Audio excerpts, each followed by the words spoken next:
আপনি চিন্তা করেন যে আপনি 5 বছর টানা আপনি অ্যাডিকশন থেকে মুক্ত আছেন এবং এই অ্যাডিকশন থেকে মুক্ত থাকার কারণে আপনার জীবনে কি কি পজিটিভ চেঞ্জ আসছে। কেউ যদি চায় আজীবনের জন্য অ্যাডিকশন থেকে মুক্তি চাই, তাহলে তার উচিত যে আপনি যেটা কল্পনা করবেন আপনার মাইন্ডও আপনাকে সেদিকে ডিরেকশন দিবে।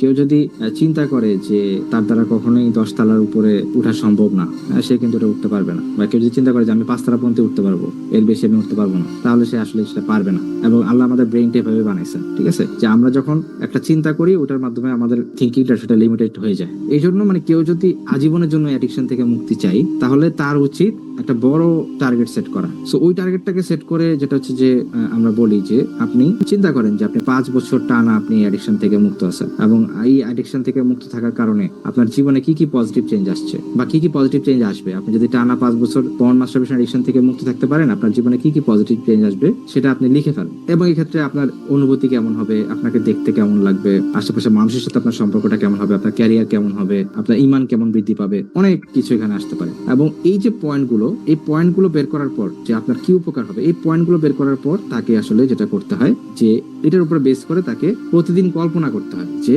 যে সে ওটা অ্যাচিভ করছে।